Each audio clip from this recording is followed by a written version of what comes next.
So today I'm going to speak about the laws of belief. Let's roll the intro and I'll speak to you after.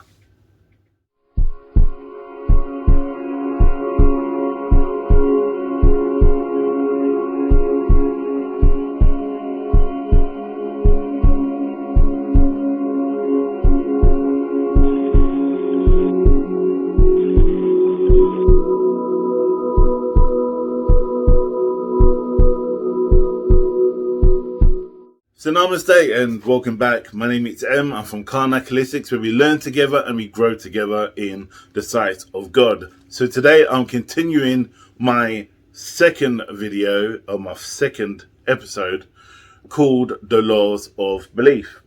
Now this law is a part of what I said about my journey to do with the source, which was my book, as you can see there. And I've brought this up before and I've recorded a video based upon the law of self. Today I'm speaking about the law of belief. So I'm going to use my book and recite some information and some sentences from my chapter, which will be chapter 4 in my book. But today is the second episode for my video. So again, the law of belief. This saying is by Friedrich Nietzsche. He says, history is nothing more than belief in sentences. The belief is falsehood. Now, what he's saying, from what I can feel and I can translate from what Nietzsche is trying to say, is that we only believe in the senses or the sentences that is relevant to what we want to believe, than opposed to what the actual fact is. And that's the key thing about belief, is belief what we interred ourselves inside us, what we believe to be true, rather than the person next door to us to believe is true. You can see this with the different forms of religions, where you've got different religions believing in different ways of praying and different ways of expressing themselves through belief in order to connect with God. Now, as we say, all religions are pretty much an avenue to the final destination. We all do two things exactly the same. Actually, three things. No, two things, without a doubt, exactly the same. We're born and we die. We can't cheat any of them. It's just what it is. We are born into this world and we will leave this world exactly the same, whether you're rich, poor, black, white, orange, green, whatever. That's what we all have in communication with everything on this planet. We are born and then we die. That is the law of belief. That is a fact about life. I want to quote some stuff. Now, the important thing, some stuff from my book, but the important thing I would like to kind of emphasize about the law of belief when it comes to this book, I done a different approach to the way I write when I wrote this particular section. And I think I'm going to start writing it in that kind of method moving forward. Because I do embody that when I'm doing my videos, and it is letting my guides, kind of like channeling, and let my guides speak. So because obviously I'm reading through it, I'm going to be going in and out and kind of explain. I'll read a paragraph and I'll explain it. I won't read the whole actual chapter, but I'll take bits from it which I think could be relevant. That is, for me, what my collective have advised me to kind of like bring over to you guys on this video today. So the first bit is, as I'll read this to you now and then I'll speak after. You must have faith in yourself, follow your path to enlightenment, and then you will find your journey to the grave and you'll be a blessed one. I should say the source has been around and watching, helping and molding mankind. The essence of love that has surrounded us is now surrounding you. The lost child that is no longer lost. So what that terminology says, as what I kind of like picked up on from before, your journey to enlightenment, if you arrived looking at this video, you were drawn to see the title of this video, or if you've seen any of my other videos, we all arrive watching certain things because it attracts us to that. It's called the law of attraction, which the source is about, which the book is about. Now, as we embody it and we accept it, it makes life easier. And a journey in order to go through to the path of enlightenment is going to become a more fruitful, a more balanced and more effective way of working, and it's easier to accept.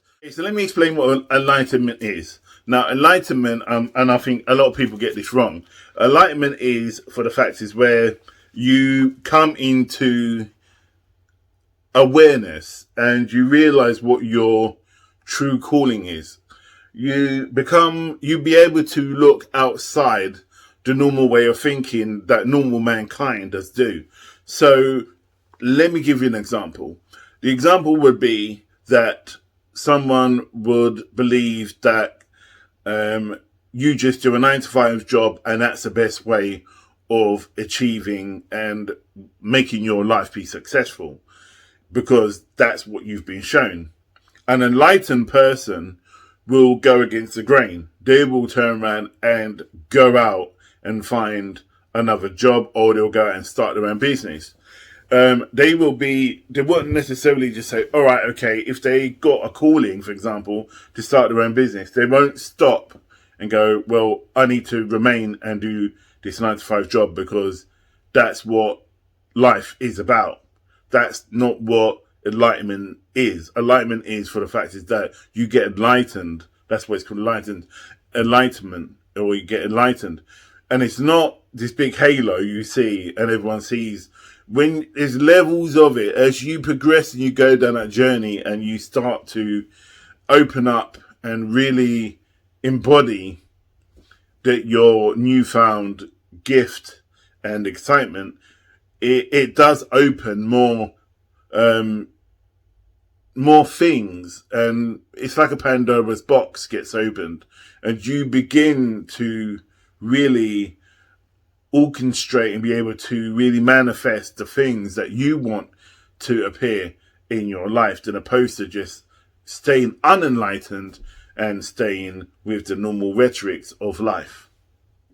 So let me continue from where I was going, and I want to just explain another part of the book, a part of my book, which says, it is God's creation that returns back to the goodness in the land that was disturbed. From the lands of the Nile in Egypt to the corporate lands of New York and London. There have been many prophets that have come and sent to you, and this is why now you all are following the Spirit, which is called the Source. So basically, that every land which is on this planet in existence was created by the Source. Now, the Source is God. And when we return back to God and He's coming to call us back, we learn to change, i.e. come enlightened, and start to develop and grow, because we are returning back to our true energy from where we came from when we were born and where our spirits was created. That's why it's called enlightenment, and why when I said, and remember these are translated, this has been channeled by Spirit.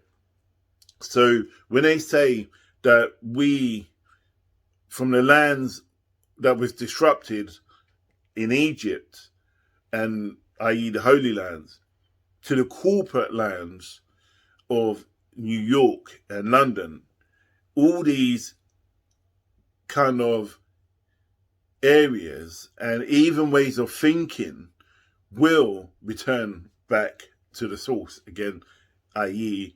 the source will take back what is belonging to them or belonging to him, because this is the journey of enlightenment, whether you choose to see it or not. Like, if you choose, for example, you're watching this and you can't see anybody else, but you know they still exist. Whether you believe it or not, it still exists. So the journey and the belief, or the journey that you choose to believe in, is your journey. And it would only come through your lack of understanding about the success of the final journey in your life. And the next part says, like a child that has lost its way, like a broken relationship between a couple, you need to think and feel love. You need a guiding hand from the source. You have time, and that time will be sent to you over many years. Some prophets were killed for their words. Others lived like gods. Some have walked away from the source, only to be returned in time. So, in a nutshell, what they're saying is that no matter if you've got a broken relationship, or you're not connected to the living energy, the living source, you can still return. You can still return to him. No matter what you've done in the past, things will be forgiven if it's coming from a pure heart. When you turn around and just want to return because you think there's going to be some kind of benefit for you, and it's not from a pure heart, you won't come back fully. You need to feel, understand why you want to return. This is where the journey of redemption comes in, and understanding why you want to return. And not because you were trying to convince other people that you're returning for a particular reason. You're returning because you need to convince yourself and be honest with yourself, because that is a true journey. As Jesus said, the only journey is through me. And I honestly believe he was talking not just about him. His example was that he became a stronger being because he looked at himself and made himself kind of like perfect, as most prophets try to achieve, and that is their journey. To be the ultimate, as clean as can be, living in a society, or living in this world that it is sometimes is unclean. So even though you're growing and you're getting older, and then you still feel this negativity, and you're still being pulled certain ways, don't give in, because each little step you take is going to be seen and is going to be respected. But as long as I said that you do it with a proper, fulfilled heart. And that's what the important aspect of the journey of returning back to the source is all about. So the other aspect I want to speak about as well, it says, when you walk in the woods, look at the designs of the trees. How amazing are the insects when they know how and when to find food. How when they know to turn and run when mankind is coming, or a threat of danger is coming. How great is that? Look at the time when you go shopping, for example, and you buy new clothes or new item for your house. How amazing the art of love, appreciation, or style is on how well mankind can communicate, as for example, we do with the stuff we buy. This is a powerful tool. So everything we do, and what they're saying, everything we do, look at the beauty of it all. Even if you go in shopping, because when you go shopping, for example, and you're decorating your house, you don't just go and buy some paint for the sake of putting wall paint on the walls. You buy because you want to project something that is about you. So you would look at the color, you would look at the sofa you buy, you would look at the carpet, what kind of TV, and all this stuff that is going to represent who you are. And that is what they're trying to say. How amazing is that love that you are projecting When you're walking in the forest, look at the designs of the trees. Look how the trees are, how individual they are, even though they're named or they come from the same family, like oak and cedar. All these different trees are very, very different. But how powerful that is, because you see the changes and you see how they interact with each other. If you listen carefully enough, you can hear the communications between the different trees. And look how powerful the birds are and the insects when they land somewhere. And I can't remember which bird it was, but there's a bird, in order to get from one part of a rock to the other, to go across the stream, or to get to the stream to drink, there's other men around it, and it wants to get to the stream, but the only way it can get to the stream is by portraying it's a female. So as it changes its colours, and from being really bright to being quite dull, in order to go under the radar of other male birds so they don't get attacked, it portrays itself as female, in some ways kind of submissive, because most birds won't attack another female, because obviously they're there to just kind of populate and create. So as it goes through and makes itself go past and projects itself as an image, it gets to the water and then goes back to be male when the other male birds are flown away. And that was kind of like a chameleon bird. But the important thing is that perception. And when we can perceive a particular way of who we are and fool ourselves, and you get a lot of people who are addicts who are trying to say they reformed themselves, or they have alcohol, they're addicted to alcohol, and they're trying to get over it. But until they really kind of, that saying, halfway admitting it is you're halfway on the road to recovery. So until you really, really, really do believe that you are in this situation, it's not saying that you're a failure, it's to say that you're ready to transform and to return back to who you truly are, a better person. And I remember speaking to a reformed alcoholic and a reformed drug addict who I've worked with and I was mentoring. And one of the most important things I picked up about both of them when they were talking, and I worked with many through the years, and they've both, and they all seem to say the same thing. They say that line, there comes a point in my life when I need to do, and then they connect the dots.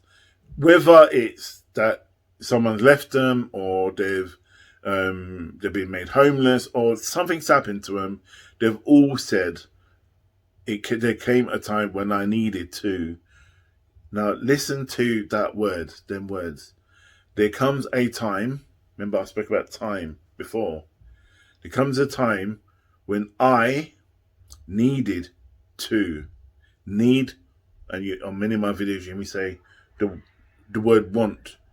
So remember, there comes a time when I needed to, and you connect the rest. So that is them saying to themselves they needed to really realize where they were at and who they really was in order to begin the transformation. So the other aspect, the other point was as well, where it says you cannot see the words that come out your mouth, yet you believe them. You say the words and you believe the words that you say. The words you speak are given to you or supplied for you. Do you think that you are the one that is doing this? No. It is the source. It is creating things for you and for you to ask for the universe, and the universe for the universe to supply this for you. So the words that you use and the words you say, we honestly believe we have all free thinking, but we have free thinking. We're given, you say a child, for example, best way to explain it. You give a child a box of bricks, yeah? And the kids will get the box of bricks and they start building whatever they deem that they want to build. We supplied them with the bricks. We never told them to build a certain way. That's called free thinking. So if I was to put it into free thinking, God, i.e. the source, gave us the words, the tools, in order for us to then have free thinking to do what we will, what we want with this ability. It's down to us to make that change. So in essence of that child, where it says, do you think that you're doing it? No. You've been given the words. So the words you've given are powerful. However, when you're given those words and you incite something, or you incite something positive or negative, you will be held accountable for it, because you've been given freedom of speech and also of will. And that will come back on you, whether you say something empowering or something negative. And I may see many people who turn around and curse somebody, and then they wonder why crap's going wrong in their life. And that's why when I work with people, I try my best to instill with them, there is no can't or cannot. There is, I will try. And then I say, when you try, you will do. And that's why when I work with people in the past and they've said, oh, I cannot do this, or I'm not really sure this is going to happen, and I'm like, well, yeah, no, it's not. No, yeah, you're probably right, it won't happen, but you're not meant to tell me that. Well, you're the ones with the power to do it. You're the one that's going to do it. I'm not the one to make you do it. I'm the one just to help guide you and help you to be accountable for it. Because I don't care whatever you deem that word accountable. Right, accountable is not like you're going to go to prison for it. Well, you could do. You're going to be held prison for it. It's the cause and effect held accountable. Cause, what you do, effect, held accountable. So when you talk ill or bad, that's why you hear in the law of attraction, they keep going to you. If you wake in the morning and you're in a foul mood and in a bad mood and you're angry and so on, you can shift it like that if you change the way you think. And change the way you think will change the way you feel, which will equal positive shifts. A lot of people sometimes will say, oh, I don't think that's going to happen, but that's your tough shit. I don't really give a damn.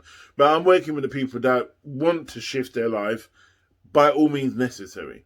And that means they're changing their thought processes in order to affect their behavior. Once you affect your behavior, the rest will roll and shift.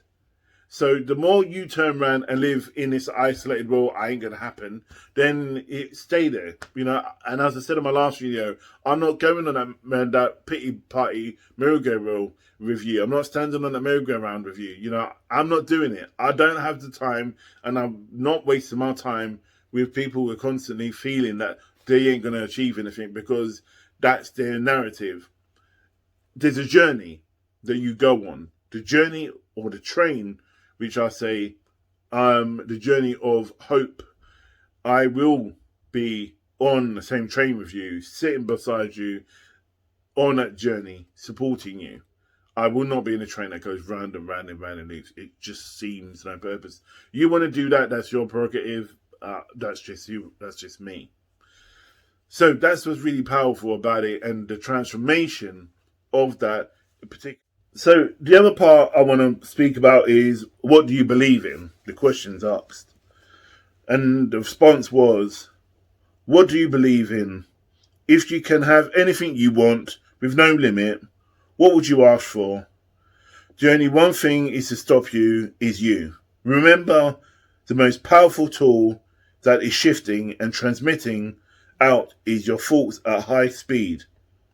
You never fully understand that this powerful tool, you can cause death to someone or plan their death, but you can also create life and life of a child.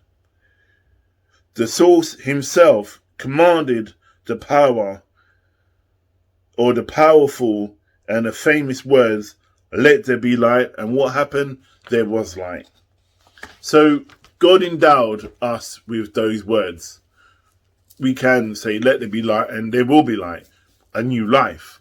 We can plan the downfall of people negatively or positively, but remember, again, you be held accountable. So if I'm planning to go against somebody and I don't like them, and I'm speaking bad about someone, and then and the rhetoric happens, and then they find out, that ownership comes back on me, because I shouldn't have been there at that party where people were complaining.